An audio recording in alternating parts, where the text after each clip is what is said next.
नमस्कार दोस्तों, स्वतंत्रता संग्राम की कड़ी में आज हम विवेक योजना और शिमला समझौता के बारे में अध्ययन करेंगे।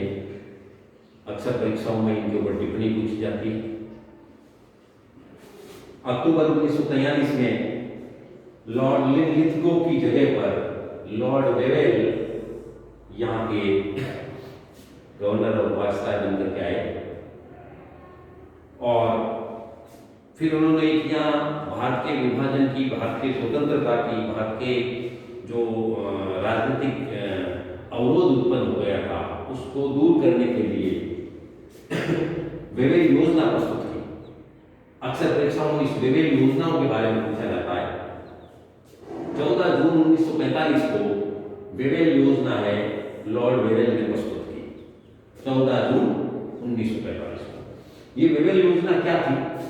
ये वेवेल योजना के तहत केंद्र में जो कार्यकारिणी परिषद है, वायसराय की जो कार्यकारिणी परिषद है, उसमें वायसराय और कमांडर इन चीफ को छोड़ करके बाकी सभी सदस्य भारतीय होंगे और ये एक अंतरिम व्यवस्था थी। जब तक संविधान का निर्माण नहीं हो जाए तब तक ये व्यवस्था कायम रहनी थी।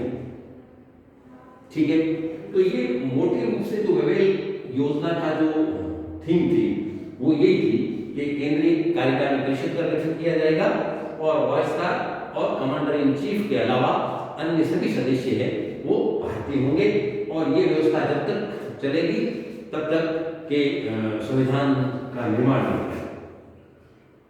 ठीक है, इस वेवेल योजना के ऊपर विचार विमर्श करने के लिए शिमला में एक सम्मेलन का आयोजन किया गया 25 जून 1945 को। 25 जून 1945 को शिमला में वेवेल योजना के ऊपर विचार विमर्श करने के लिए, मंथन करने के लिए सभी भारतीय राजनीतिक पार्टियों के नेताओं को वहां पर बुलाया गया। 25 जून 1945 को शिमला में ये सम्मेलन होता है जिसमें 21 भारतीय नेता भाग लेते हैं। 21 भारतीय नेता भाग लेते हैं। कांग्रेस के प्रतिनिधि के रूप में मौलाना आजाद भाग लेते हैं और मुस्लिम लीग के नेता के रूप में मोहम्मद अली जिन्ना भाग लेते हैं। अक्सर परीक्षाओं में पूछा जाता है कि शिमला जो सम्मेलन हुआ उसमें कांग्रेस का प्रतिनिधि कौन था, लीग का प्रतिनिधि कौन था, कितने भारतीयों ने भाग लिया था और ये कब हुई थी। ठीक है, जिन्ना है वो एक मांग पे अड़ गए कि जो केंद्रीय कार्यकारिणी जो परिषद है वायसराय की, उसके जो भारतीय सदस्य हैं वो सब के सब मुस्लिम लीग में से लिए जाने चाहिए। क्यों? कि मुस्लिम लीग हिंदुस्तान में मुसलमानों का प्रतिनिधित्व करने वाली एकमात्र संस्था है। इसलिए वो ये इस बात पे अड़ गई कि मुस्लिम प्रतिनिधि जितने भी होंगे वो सब के सब मुस्लिम लीग में से लिए जाएंगे। इस बात पे मोहम्मद अली जिन्ना अड़ गए। ठीक है, ये जिन्ना की यही मांग आगे जाकर के इस सम्मेलन की असफलता का कारण हुआ। मोहम्मद अली जिन्ना की ये जो नाजायज मांग थी, इसी मांग को लेकर के शिमला सम्मेलन असफल घोषित किया जाता है।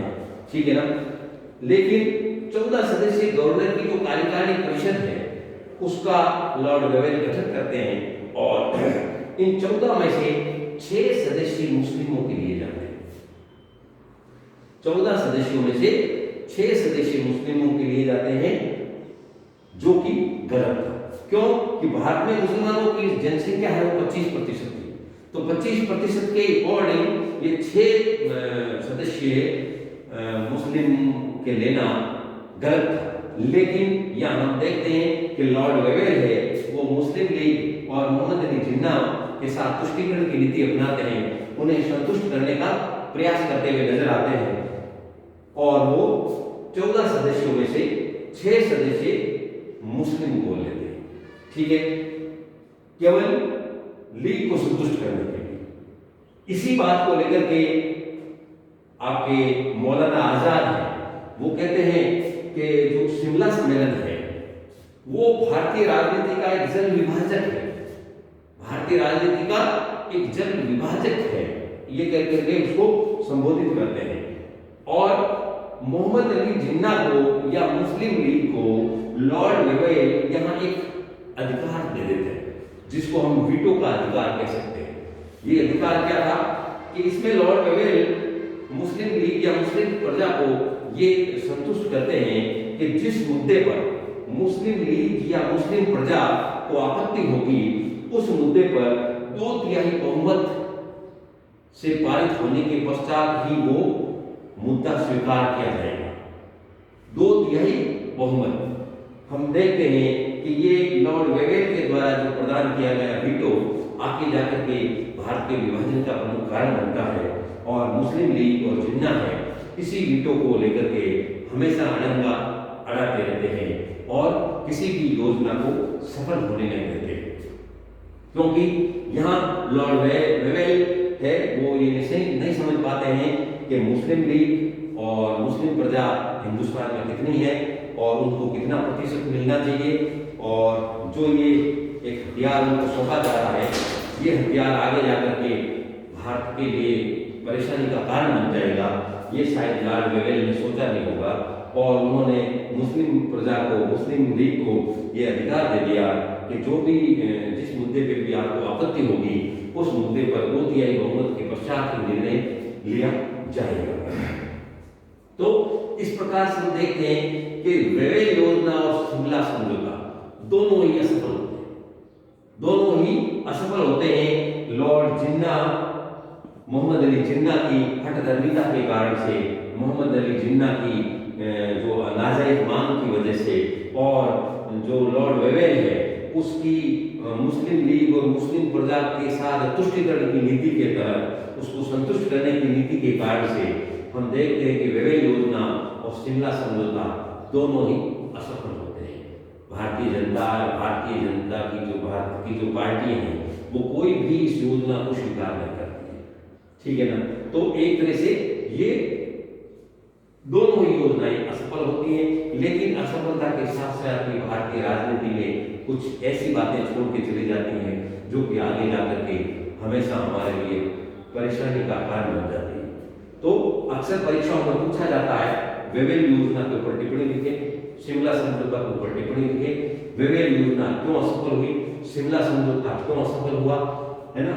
या छोटे क्वेश्चन आते हैं ये कब लागू हुआ, उस समय गवर्नर जनरल कौन था, है ना, लॉर्ड वेवेल की योजना क्या थी, ठीक है। और शिमला समझौता जो शिमला सम्मेलन हुआ था, उस शिमला सम्मेलन में कितने प्रतिनिधियों ने भाग लिया था, है ना, और मुस्लिम को जो वीटो का पावर दिया गया था वो क्या था, ये ऐसे करके और काफी छोटे बड़े क्वेश्चन परीक्षा उपयोग की दृष्टि से हैं जो कि अक्सर परीक्षाओं में पूछे जाते हैं। इसलिए परीक्षा के उपयोग की दृष्टि से ये टॉपिक अत्यंत महत्वपूर्ण जिसका आपको अध्ययन करवाया है।